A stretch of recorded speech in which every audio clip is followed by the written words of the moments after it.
श्री राम जय राम जय जय राम, श्री राम जय राम जय जय राम, श्री राम जय राम जय जय राम, श्री राम जय राम जय जय राम, श्री राम जय राम जय जय राम, श्री राम जय राम जय जय राम, श्री राम जय राम जय जय राम।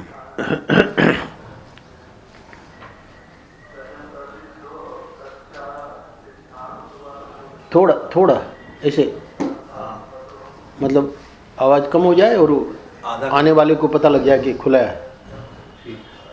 भजन करने की रीति यही है। 12 फरवरी आनंद रस रत्नाकर, भागवत विमर्श भाग 2। पतली पतली किताबें हैं। वैसे भागवत विमर्श प्रवचन तो मुझे लगता है कि 5 का मतलब है 50 का मतलब है 70-75 घंटे से भी करीब करीब, यानी 70 घंटे, यानी 70 प्रवचन है महाराष्ट्र के भागवत विमर्श। भागवत विमर्श यानी भागवत पर ही प्रवचन है, पर उसमें विमर्श का मतलब भागवत के ऊपर जो श्लोक हैं, कथाएं हैं, उन पे विचार करें। विमर्श का मतलब होता है विचार विमर्श, बोलते हैं ना, हमारा विचार विमर्श हो रहा है हमारा और श्याम जी का। किस पे? बोले कि कैसे जीत गई, आप कैसे जीत गई, बीजेपी को जीतना चाहिए था है ना, विचार विमर्श। तो ये सब बेकार का है ना भाई, को जो जीत गई वो जीत गई, इसमें करो ना विचार विमर्श। तो भागवत में विमर्श करें। तो भागवत तो ग्रंथ है, शास्त्र है, तो उसके ऊपर विमर्श यानी उस पर विचार विमर्श, उसके ऊपर मतलब चिंतन। तो उस चिंतन का जो है साध्वी कंचन ने लिखना शुरू किया था, क्योंकि अभी यही एक ऐसा है मतलब प्रवचन की माला जो महाराष्ट्र की लिखी नहीं गई है। जबलपुर प्रवचन भी नहीं लिखे गए हैं। वैसे तो बहुत सारी चीज़ें हैं, ये लिख रही हैं अभी सुदामा चरित। तो भागवत विमर्श में जो है परम पूज्य महाराष्ट्री ने उसने शुरू की, कुछ लिखे, मुझे लगता है 6-7 प्रवचन। तो उसकी नंबर 1, फिर बाद में बहुत पतली सी किताब है, फिर और कुछ लिखे 5-7 प्रवचन, तो नंबर 2। तो उसी दूसरी भागवत विमर्श 2 में उपलब्ध है ये दोनों पुस्तकें, 63, 64 और 65 पृष्ठ पे। तो आज का पृष्ठ हम जब पढ़ेंगे तो पता लग जाएगा कि हो सकता है महर्षि पूतना की कथा पे ये अपने विचार दे रहे हैं, क्योंकि पूतना शब्द आएगा। तो पूतना ने क्या किया कि उसको गोद में लिया। अब बालक हैं कृष्ण, तो मुश्किल से यानी 7 दिन का 6 दिन का बालक हम लोग कल्पना कर सकते हैं, उसको गोद में लिया। और सब बहुत प्रभावित थे। उसने जो स्वरूप बनाया था अपना, थी तो राक्षसी, पर इन राक्षसों को माया आती है, सबको नहीं, मतलब उस समय के जो राक्षस थे मायावी होते थे। तो मायावी होते थे मतलब जैसा रूप बनाना चाहे वैसा ही। तो शूर्पणखा भी आई ना भगवान राम के सामने, तो मतलब सुंदर बन के आई थी।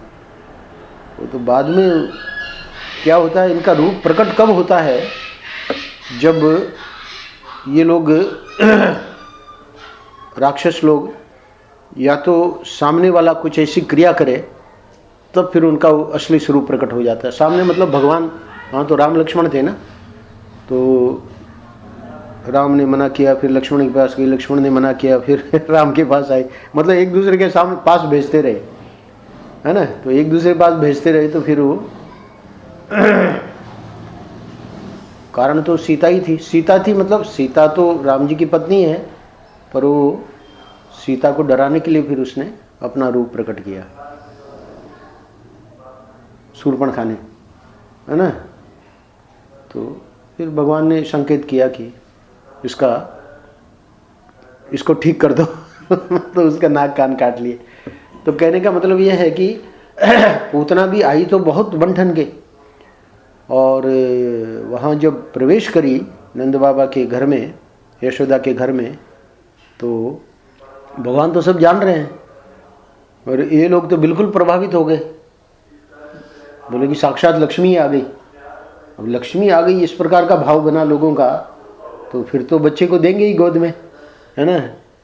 और इसने भी कुछ इस प्रकार कमल हाथ में लिए, और बड़ा सुंदर निरूपण किया है भागवत में उसके सौंदर्य का, पूतना के सौंदर्य का। तो वो स्वयं ही मतलब बालक को दिए उनके, गोद में। यहाँ महाराष्ट्री उस बात को बताएंगे कि वहाँ वो माया है मतलब राक्षसी है ना, माया से बनी हुई है।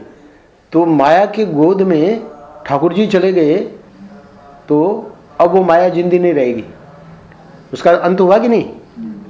तो अब हम लोगों को कह रहे हैं, हम लोग भी माया में फंसे पड़े हैं ना। हालांकि हम लोग पूतना जैसे माया भी तो नहीं है, पर माया हमको लपेट में लिए हुए है। तो लपेट में लिए हुए हैं तो अब उस माया से ही तो व्यक्ति चाह रहा है कि, वैसे तो प्राय तो नहीं चाहते, पर कुछ लोग जो इधर आ गए हैं वो सोचते हैं कि भाई ये माया से छुटकारा मिले तब तो भगवान में मन लगे, क्योंकि माया ही तो हमको फंसा रही है। तो महाराज जी कह रहे हैं कि इसका बहुत सरल तरीका है, इसको गोद में ले लो कन्हैया को, क्योंकि उसने कन्हैया को गोद में लिया, उसको पता नहीं था, वो तो मारने आई थी। तो कन्हैया को तुम गोद में ले लो, माया मिटाने का क्या उपाय है। तो अब वो देखिए ये चिंतन है महाराज जी का, यानी वहाँ वल्लभाचार्य जी ने भी चिंतन किया है माया को अविद्या मान के। पर क्या है, महापुरुष तो बहुत पढ़ते हैं ना शास्त्रों को, तो वहाँ से कहीं से भी अगर एक सूत्र मिल गया, और सूत्र क्या, महाराज जी को सूत्र क्या मिलना है, वो तो स्वयं सर्वज्ञ थे। तो वल्लभाचार्य जी को हम लोग क्यों आदर दे रहे हैं कि उन्होंने इस चीज़ को लिखा है कि माया ही अविद्या है, मतलब पूतना ही अविद्या है। तो यहाँ महाराज जी आज के पृष्ठ में, वहाँ जो भागवत विमर्श में जो प्रवचन है वहाँ 3 पृष्ठों में है, उसका मैंने यहाँ संक्षेप में किया है। तो आप लोग अगर मूल में पढ़ोगे तो देखोगे कि कितना बढ़िया वहाँ महाराज जी ने समझाया है। तो यहाँ तो संक्षेप में ही करेंगे हम, माया मिटाने का क्या उपाय है।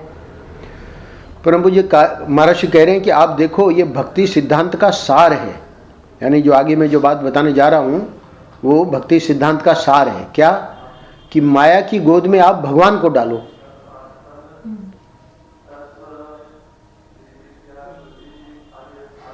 आपके जीवन में चाहे जितनी माया हो, उसमें एक नन्हे मुन्ने छोटे से भगवान को भी डाल लो।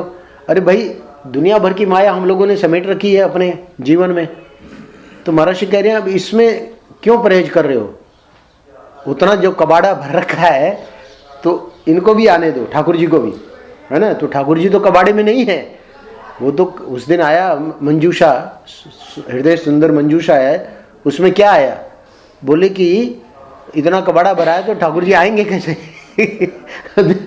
पर आज कह रहे हैं क्योंकि अब ठाकुर जी छोटे रूप में है ना, वो वाले तो नहीं आएंगे, धनुष्मान वाले या जो कृष्ण सुदर्शन चक्र या जो भी हैं, तो वो तो नहीं आएंगे, पर इनको तो ले ही लो, जैसे पूतना ने लिया। तो माया की गोद में आप भगवान को डालो। अब यहाँ हम लोगों को सूत्र मिल गया, क्या कि आपके जीवन में चाहे जितनी माया हो उसमें एक नन्हे मुन्ने छोटे से भगवान को भी डाल लो। अच्छा ठीक है, डाल लिया, आपके कहने से हमने डाल लिया। अब ध्यान देना, ये पृष्ठ जो लिखा जा रहा है ये महाराज जी अपने अनुभव से लिख रहे हैं। क्यों? क्योंकि महाराज जी थे गृहस्थाश्रम में, और गृहस्थाश्रम में थे, उन्होंने जो भी गृहस्थाश्रम में आप लोग जो हैं, आप लोगों को पता है ना कि कितना क्या हम ये कर सकते हैं। वो हिंदी नहीं पढ़ पाएंगे, नहीं इसे हिंदी तो आंध्र के हैं ना, तो उनका हिंदी का ज़्यादा संस्कार नहीं है, इंग्लिश में होती तो ले लेते। इंग्लिश का अनुवाद तो अभी किया नहीं है किसी ने। This book has not been translated in English. This is a book of my गुरुजी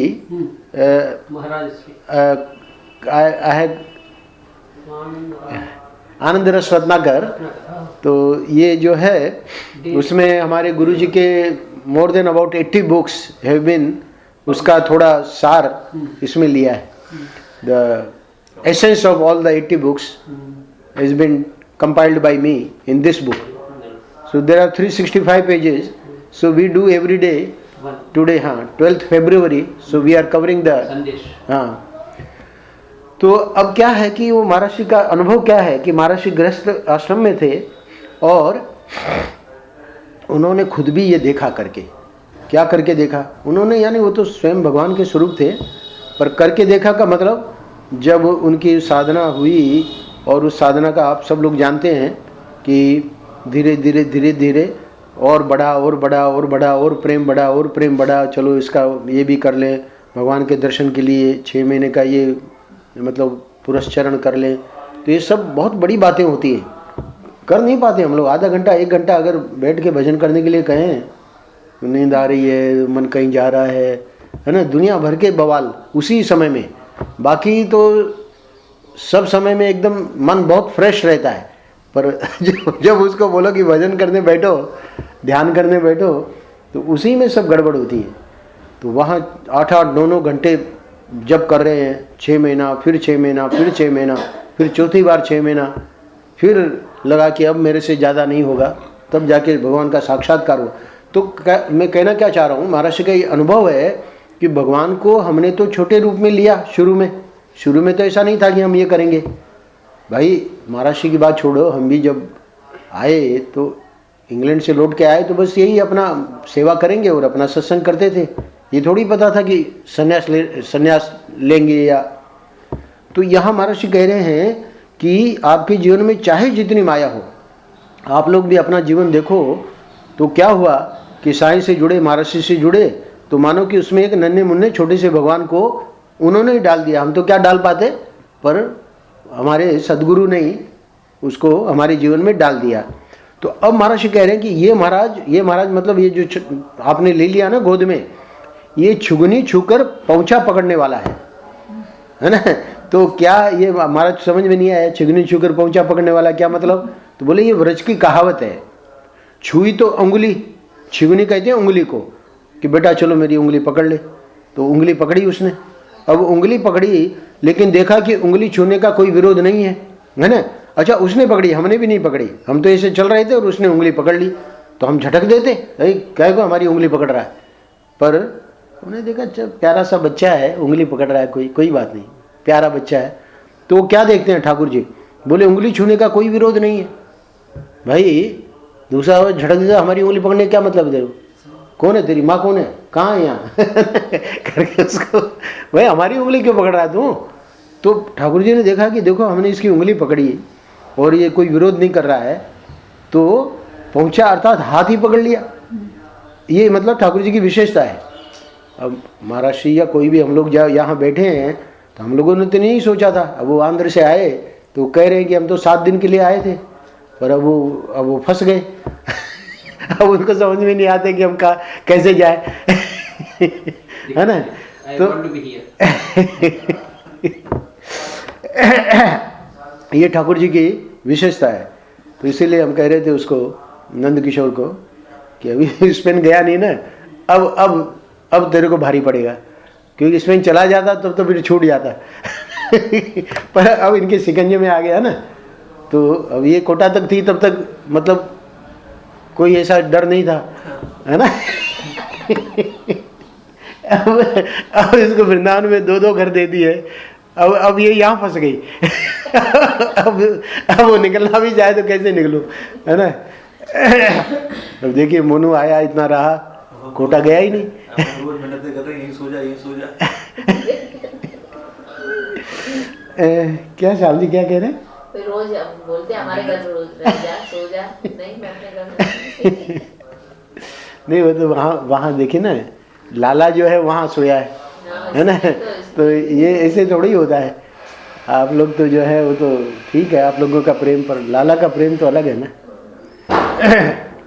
हम लोगों का प्रेम तो स्वार्थ का प्रेम है ना।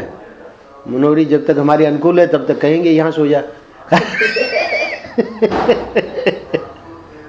क्योंकि सब स्वार्थ का ही है, मतलब मनोहरी के लिए या श्याम जी के लिए नहीं, सब।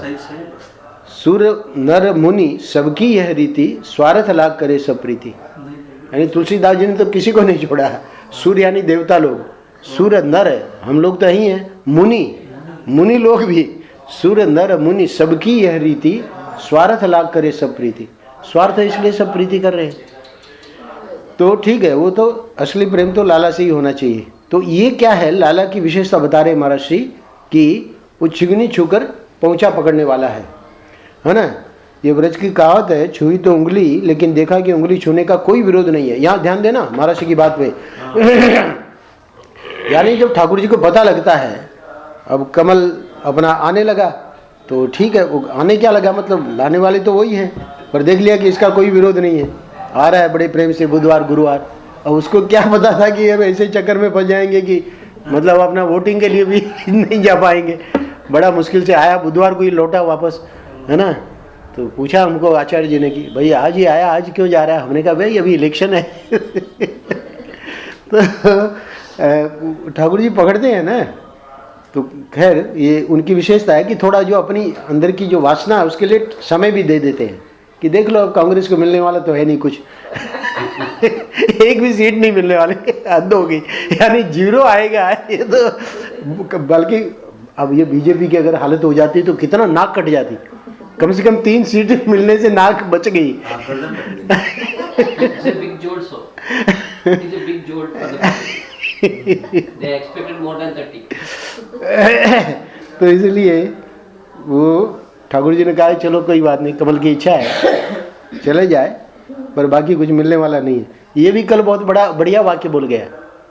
ये क्या कहता है कि हम लोग उदार हो गए, हमने वोट मतलब कांग्रेसियों ने वोट आपको दिया एक बात, और बोले हमने अपने कैंडिडेट बीजेपी को दे दिए।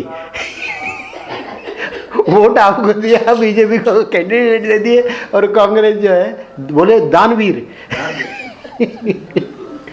यानी अपने को सांत्वना देने के लिए कोई ना कोई तो सूत्र निकालना ही पड़ेगा, नहीं तो व्यक्ति रोएगा।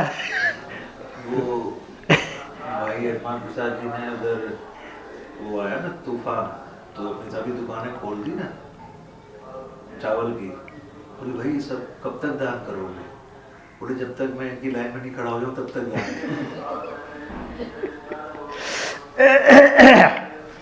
भगवान थोड़ी सी जगह लेने के लिए दिल में आते हैं कि हमारे लिए अपने दिल में अंगूठे भर की जगह कर दो, हम तुम्हारे जीवन में प्रवेश करते हैं। और जब भगवान जीवन में प्रवेश करते हैं तब ये माया रूप जो पूतना है ये नष्ट हो जाती है। तो कहने का मतलब ये है कि बस उनको आने दो, उनको मतलब रोको नहीं।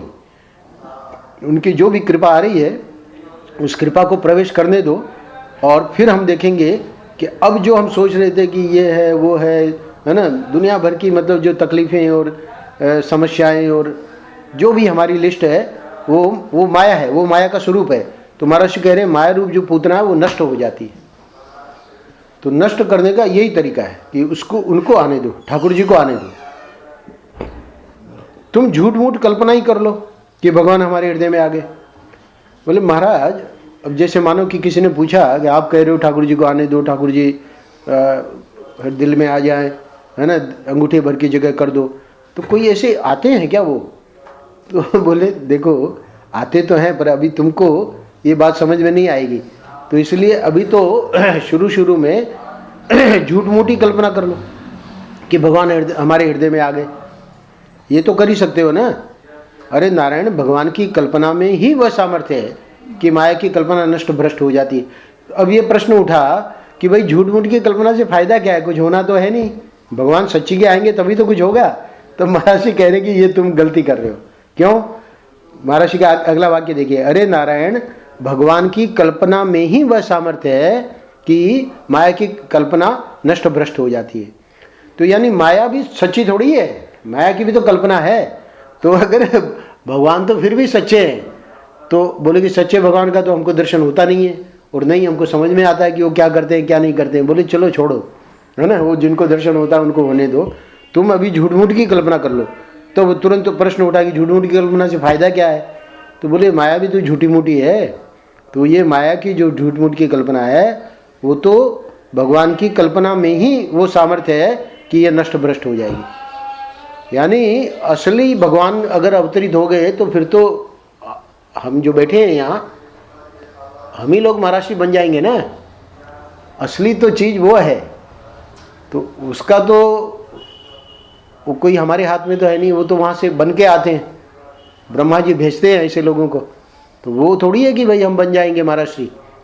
तो बोले वो तो नहीं होगा, पर इतना तो कर लो हमारे कहने से।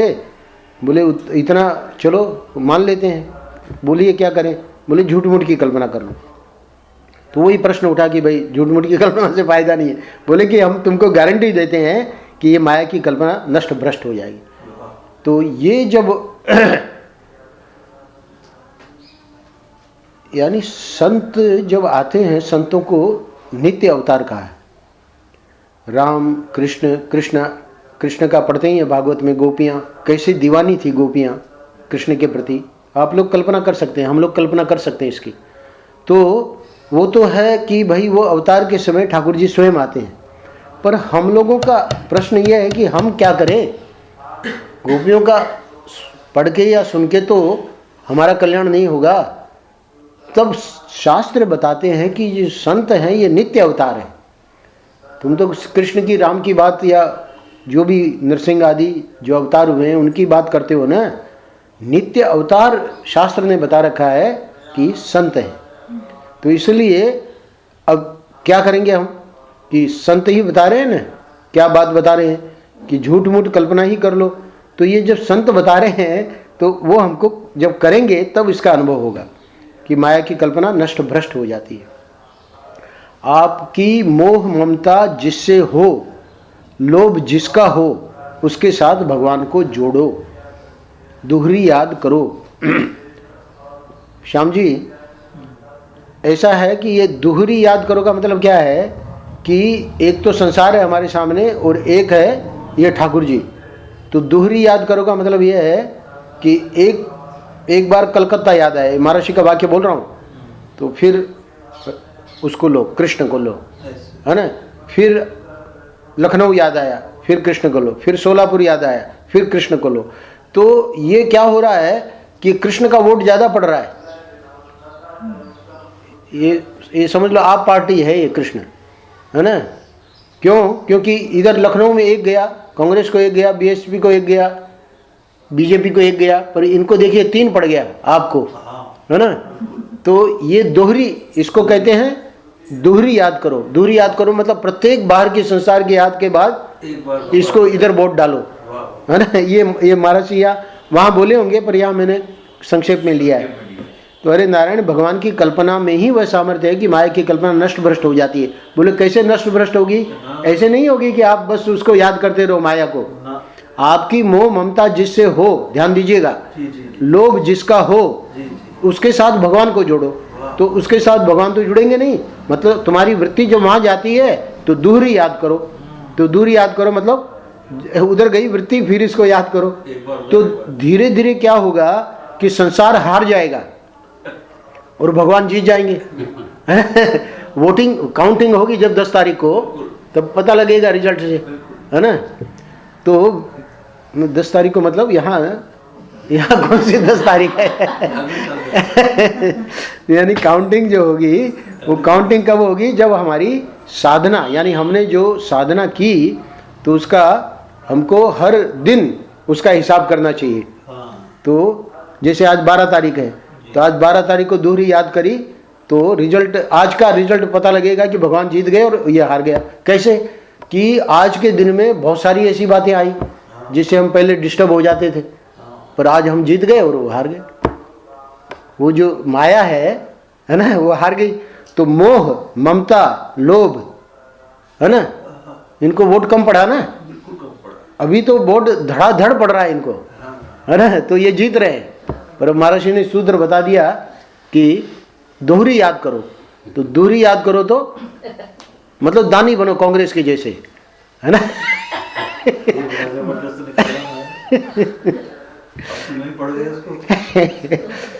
तो महर्षि कह रहे विष मर जाएगा और अमृत रह जाएगा, है ना। तो विष क्या है? संसार, और अमृत क्या है? ठाकुर जी। तो ठाकुर जी भगवान जीत गए ना, अब बस इनकी गवर्नमेंट बन जाएगी और विष मर जाएगा। ये संसार बेचारा बहुत अब बहुत करेगा महाराज, थोड़ा तो पा लीजिए, थोड़ा मीठा पा लीजिए। बोले अब तो मेरे को मीठे की जरूरत नहीं, अब महाराज जी आ गए, अब मीठे की क्या जरूरत है ना। जीत गए ना। अच्छा जी, हम जानते हैं कि तुम तो दुनिया पकड़े हुए हो, परंतु भगवान के भजन करने की रीति यही है। महाराज जी कह रहे हैं कि हमको पता है कि तुम दुनिया पकड़े हुए हो, पर अब हमने ये सूत्र दिया है, तो भगवान के भजन करने की रीति यही है। मतलब और कोई दूसरी इसमें शॉर्टकट नहीं है, तुमको ही करना पड़ेगा। बोले नहीं महाराज जी, आप हाथ रख दीजिए हमारे सिर पे। हाथ हम रख देंगे, पर वो ज़्यादा नहीं, वो थोड़ा 1-2 घंटा तुम्हारी बुद्धि ठीक रहेगी। पर जैसे ही ये माया, ये तो पूतना है ना, तो वो तो विष बुलाने आई थी, तो विष देखिए ना, वो शब्द वही आ रहे हैं, विष मर जाएगा, अमृत रह जाएगा। पूतना मर गई और ये रह गया, कृष्ण रह गए, है कि नहीं?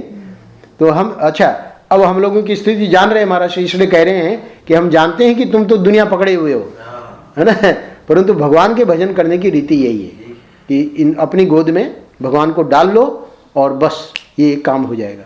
अच्छा, अब आखिरी 2 पैराग्राफ में ध्यान दीजिएगा। परम पूज्य महाराज श्री अपना एक संस्मरण सुना रहे हैं, और वो संस्मरण आज के पृष्ठ में इसलिए जरूरी है वो संस्मरण हमारे लिए कि जब तक हम कुछ करेंगे नहीं तब तक इसका अनुभव नहीं होगा। अब देखिए, महाराज श्री ने एक संत जिनके बारे में पता लगा कि उनका पता क्या लगा, मतलब लोगों ने बताया कि वहाँ पहुँचना ही बड़ा मुश्किल है, एक बात, और दूसरा पता नहीं वो उपदेश देगा भी कि नहीं देगा, है ना, और उसका हुलिया भी, है ना, कोई ऐसा कोई उतना नहीं था कि भाई जाके हम दर्शन करें। पर संत हैं और उसके लिए थोड़ा सा रिस्क भी लेनी पड़ेगी। महाराज जी ने वो रिस्क ली। सुनो, एक बार हम बहुत परिश्रम करके एक महात्मा के पास गए। क्या परिश्रम क्या है? महात्मा के पास जाने में परिश्रम क्या है? अपना उठाया एक्टिवा, है ना, दबाया और पहुंच गए गोपालगढ़। बोले नहीं नहीं, ये परिश्रम सुनो भाई, कितना उस दिन कोहरा था आपको नहीं मालूम है, दिख नहीं रहा था। ऐसी स्थिति में वो एक्टिवा चला के गए तो नदी की बड़ी तेज धारा थी और जांग बराबर पानी था और पत्थर ही पत्थर थे। कभी भी पांव फिसल जाए तो सीधे गंगा जी में जाकर गिरते। अरे थोड़ी कोई गाड़ी सामने से आ जाए तो वहां दिख थोड़ी रहा था। तो गंगा जी में जाकर गिरते। बड़ी हिम्मत की, है ना, जान हथेली पर लेकर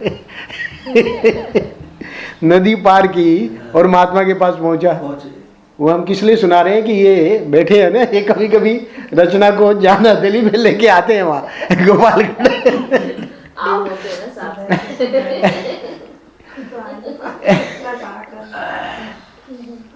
तो महाराज जी कह रहे हैं कि उस दिन तो सचमुच में यही स्थिति हो गई कि भाई अगर फिसल जाए तो गंगा जी में गए तो बड़ी हिम्मत की, जान हथेली पर लेकर नदी पार की और महात्मा के पास पहुंचे।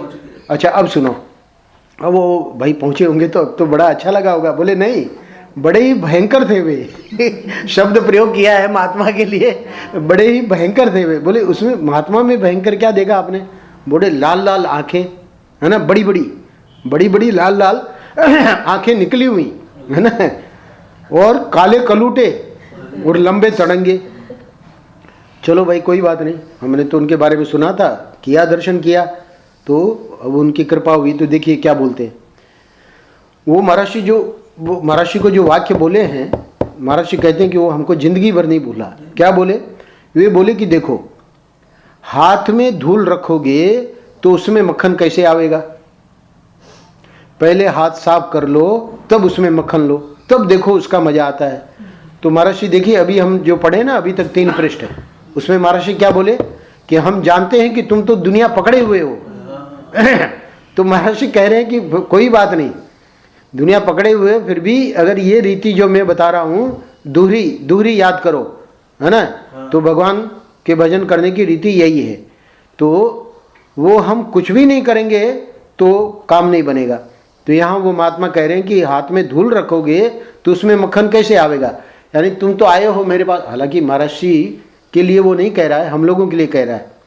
महाराज जी तो पहुँचे थे और वो तो पहुँचे हुए पहले से ही थे, पर हम लोग क्या है कि हाथ में पूरा संसार लिए हुए हैं और महात्माओं के पास जाते हैं, तो महात्मा बेचारे देंगे भी तो वो जो मक्खन है वो तो खाने लायक तो रहा नहीं ना। मक्खन जो है वो खाने लायक नहीं रहा। तो बोले कि देखो, हाथ में धूल रखोगे तो उसमें मक्खन कैसे आवेगा? चलो आप बताओ हम क्या करें? तो बोले पहले हाथ साफ कर लो, तब उसमें मक्खन लो। इसका मतलब यही है कि कुछ दिनों पहले आया था कि अपने घर में प्रवेश करने का सबको हक है। जो लिखा रहता है कि बिना आज्ञा प्रवेश करना मना है, तो वो औरों के लिए होता है, घर के मालिक के लिए नहीं होता है। थोड़े दिनों पहले आया था। पर फिर भी जब ठाकुरवाड़ी यानी घर में जो मंदिर है उसमें जब प्रवेश करते हैं तो उसके लिए तो थोड़ा मतलब अपने को स्नान वान करके थोड़ा शुद्ध करके पवित्र करके ही जाना पड़ता है। ये थोड़ी है कि भाई जूता लाते हैं अंदर तो जूता लेके ठाकुरवाड़ी में चले गए, है ना। तो ये क्या है कि अपना जो राग द्वेष, अपना जो अंदर कलमश है, उस राग द्वेष को, ये जूता क्या है अथवा अपवित्रता क्या है, वही राग द्वेष है। और उस राग द्वेष को हटा के जब महात्माओं के पास जाओगे, वही हाथ साफ करने का मतलब क्या है कि हाथ साफ कर लो तब उसमें मक्खन लो, है ना, तब देखो उसका मजा आता है। तो हम देखेंगे कि जितना हमारा साधन भजन होता है वही है, हाथ साफ करना मतलब वही है, उतना ही हमको मजा आता है। और किसी दिन बहुत संसार दिमाग में घुसा हुआ है, उसको कुछ कह दिया या उसने कुछ कह दिया और उसी से डिस्टर्ब है, अब उस दिन जाओ बैठो जाके आनंद रस रत्नाकर में, तो दिमाग तो वहीं जा रहा है ना। तो इसका मतलब वो मिट्टी है ना, तो मिट्टी है तो ये मक्खन तो दिया जा रहा है, पर वो मक्खन का कोई फायदा नहीं हुआ। तो यही वो कहा महात्मा ने कि हाथ में धूल रखोगे तो उसमें मक्खन कैसे आवेगा, पहले हाथ साफ कर लो तब उसमें मक्खन लो, तब देखो उसका मजा आता है। तो इसलिए क्या करते हैं कि जो भी घटना घटित होती है ना, एक एक पृष्ठ आप देखें, अपमान प्रसाद का जनक है। अपमान से ही व्यक्ति हर्ट हो जाता है ना। अपमान से, अपमान क्या है, हमारा ईगो, अपने अहंकार को हमने इतना बढ़ाया हुआ है। अशोक ने कुछ कह दिया, आज स्वामी जी आप बड़े उदास लग रहे हैं, रहने दो, कोई बात कहने लायक नहीं है। नहीं नहीं बताइए, आप बताइए कोई ऐसी बात होगी तो। अरे वो अशोक ने ऐसे ही बिना मतलब ही कुछ ऐसी बातें कर दी। अब देखिए, अशोक ने तो बड़े प्यार से किया और हमारी गलतफहमी के कारण, है ना, अशोक तो हमारे हित में कुछ बोल गया, पर हमारा ईगो कि ये कौन है बोलने वाला, ये हमारा गुरु थोड़ी है भाई। कोई भी बात कहनी होगी महाराष्ट्री हमसे बात करेंगे, अरे महाराष्ट्री तुमसे क्या बात करेंगे, वो तो महाराष्ट्री आए थे अशोक के रूप में और तुम जो है दुखी बने बैठे हो, तुम्हारी बुद्धि की अब क्या कहें। महाराष्ट्री किसी न किसी रूप में आएंगे ना। तो अशोक आगे जब बता गया तो इतने दुखी क्यों हो। नहीं नहीं नहीं, अशोक है क्या ये हम लोगों की स्थिति है। अशोक का तो मैं दृष्टांत दे रहा हूँ। तो कोई भी जब ठाकुर जी बोले ना कि महाराज जी कह रहे हैं कि वो जो अपमान हुआ वो भगवान के दूत नहीं, भगवान स्वयं, है ना। तो भगवान स्वयं जब आए थे तो हमने पहचाना ही नहीं उनको, और वो हमको आके बता भी गए और हम दुखी बने पड़े। तो अपमान तो प्रसाद का जनक होना चाहिए। उस दिन का पृष्ठ में शुरू में है कि अपमान करते हैं तो बड़ा दुख हो जाता है शिष्य को, शिष्य कह रहा है गुरु को, और अंत में क्या, अंत में सिद्ध कर दिया गुरु ने कि अपमान तो प्रसाद का जनक होना चाहिए। तो इसलिए ये हमारा हाथ क्या है, हाथ साफ करना इतना कठिन नहीं है। जो आनंद रस रत्नाकर पढ़ते हैं और थोड़ा विचार करते हैं, चिंतन करते हैं, या कोई भी आनंद रस रत्नाकर का तो नाम ले रहा हूँ, ये तो प्रतीक है। जो भी हम पढ़ते हैं, मतलब अपने पाठ में जो भी पुस्तक, अब यहाँ मधुसूदन सरस्वती का चल रहा है ना, अपना क्या नाम आचार्य जी करवा रहे हैं वो गीता। तो कोई भी चीज़ है, बातें वही बताई जाएंगी, सत्संग की बातें वही आएंगी कि कैसे अपने हृदय को पवित्र रखना है, कैसे अपने को हल्का रखना है। कल ही आया ना, अब वो हल्का हम कर ही नहीं पाते, हमेशा भारी बने रहते हैं। शरीर में भी भारी और दिमाग में भी भारी। शरीर में भारी की निंदा नहीं है शरीर में भारी भले, क्योंकि इनको इनसे भी भारी, इनसे डबल, बल्कि उन्होंने कहा कि ये भारी पने का कोई प्रॉब्लम नहीं है। उन्होंने हमारे सामने ही कहा, बोले कि तुम उत्साह में रहते हो कि नहीं, तुम्हारे अंदर उत्साह है कि नहीं। बोले उत्साह तो है। तो बोले ये भारी पने का कोई, और हम देखते ही हैं श्याम जी को क्या है लोग, डॉक्टर लोग परेशान है कि भाई वजन कम करो श्याम जी को क्या प्रॉब्लम है कि वो अपने उत्साह में हमेशा आनंद में रहते हैं, है ना।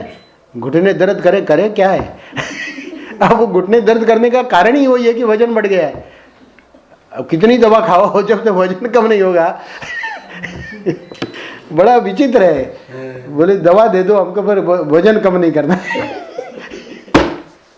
तो ये कहने का मतलब ये है कि ये हल्का करो अपने को, मतलब ये दिमाग से हल्का करना बहुत जरूरी। तो ये हल्का करने का यही तरीका है, सत्संग सत्संग सत्संग। तब वो सत्संग महाराज जी ने करी, पर अब महाराज ये संस्मरण क्यों सुना रहे हैं? अब देखो आखिरी पैराग्राफ, अंतःकरण में से, अरे ये ज्यादा हो गया अशोक, 8 आ गया, अच्छा कर दिया, अच्छा मैंने देखा ही नहीं। अंतःकरण में से जरा ये माया मोह ममता जो है इसको कम करके भगवान के साथ जोड़ो। अब महाराज जी हमको प्यार से सुना रहे हैं कि ये जो हमारे दिल में, हमारे हृदय में माया मोह ममता है ना, तो इसको तो कम करो और भगवान के साथ जोड़ो।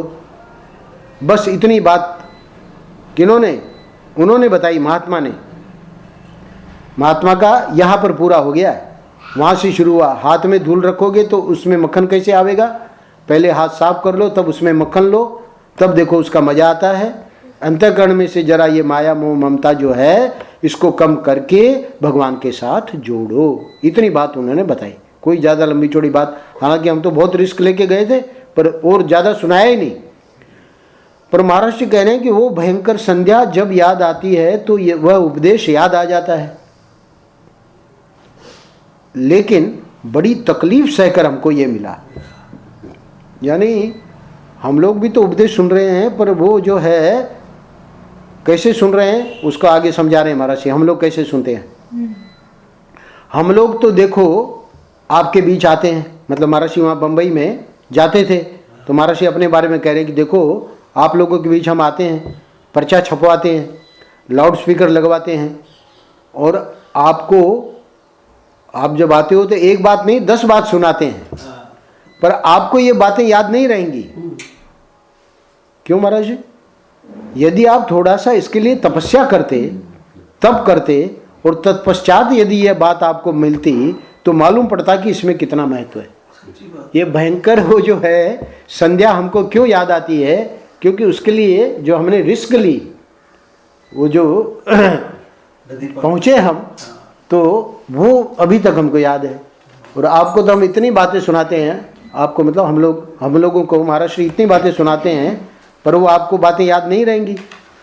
क्यों नहीं रहेंगी?